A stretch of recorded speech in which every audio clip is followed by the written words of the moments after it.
Hello guys, I'm going to show you how to fix unexpected store exception in Windows.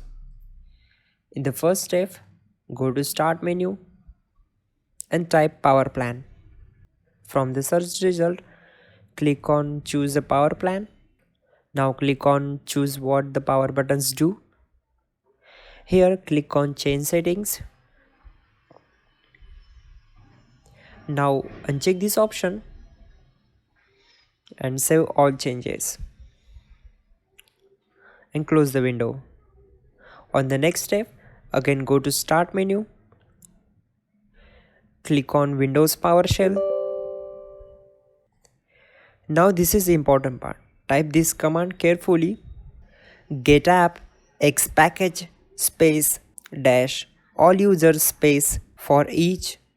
Add dash app x package dash disable development mode space dash register install location slash appx manifest.xml and then hit enter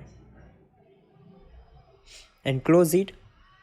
For the next step, go to Start and type CMD. Right click on it and click on Run as Administrator. Type this command sfc space slash scan now and press enter. It will take time to scan, so I am moving to the next step. Again go to Start and type System Configuration. Now click on it. On this window, go to Services tab.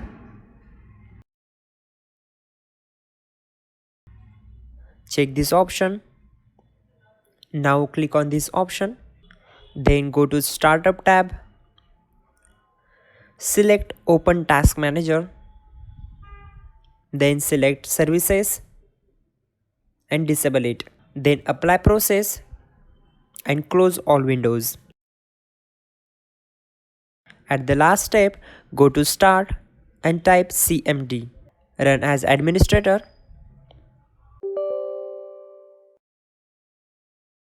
Now type chkdsk space c:/ space /r and hit enter.